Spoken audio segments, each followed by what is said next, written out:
Hi guys, and welcome to yet another very exciting Adobe Audition tutorial.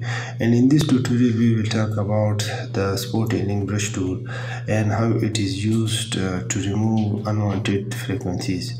For example, there are cough or noise in two spots of this piano music. Let us listen and then decide how we can remove this. You can clearly hear that at these 2 points there are noise in here. Otherwise, the symphony of the piano is ruined by it.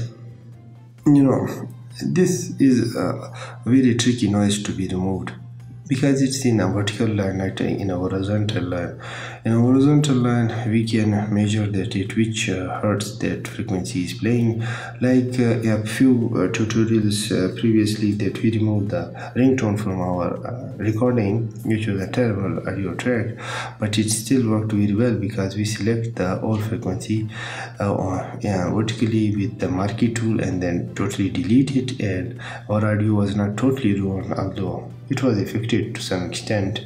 But if we did the same thing, if we select this marquee tool or lasso or any other tool and removed it by selecting it, we're going to lose a lot of frequencies in here, and there will be a gap in the music. So we cannot do that. For that, we are going to use the spot healing brush tool. The keyboard shortcut is B.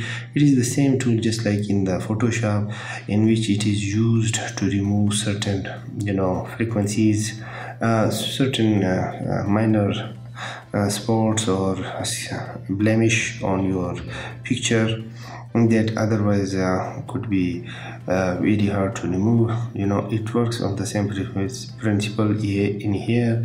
Only difference is that it fixes frequencies rather than fixing photos or pictures. So the place where you want to use the spot healing brush, go to that place, and then the frequency you want to remove, make a selection. I have noticed that if we make two selections and remove this noise in two waves, once the upper half and then the bottom half, then it works best. Let us do it. Okay, like this, and then let's do another selection. Okay, now let's listen to it, and then we can play. Depending on your audio file, you might get different results, and some people just select it from top to bottom and it still works for them. But I have noticed that in my version of Adobe Audition, it works best if I select make the selection twice with the spot healing brush and give two analyzation and processing periods to my Adobe Audition software. So let's listen if the noise is removed. As you can see, the noise is removed. You might not hear it, but there is still a very tiny bit of noise there. But if the noise is removed to such extent, then it is acceptable. If there's some noise remains, and if you try to remove any more of this, we can of course refine it even more. But then there is a chance that we might lose some of the music frequencies, and that is not desirable.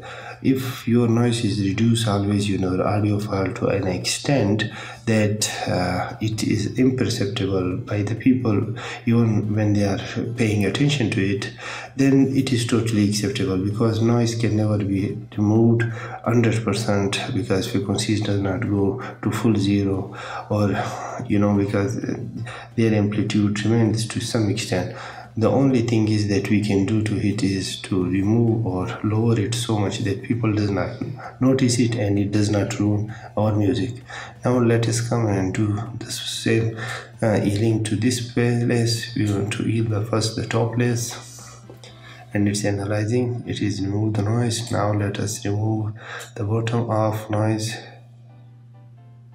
And now let us listen if the noise is removed. At this spot the noise was actually louder than this spot.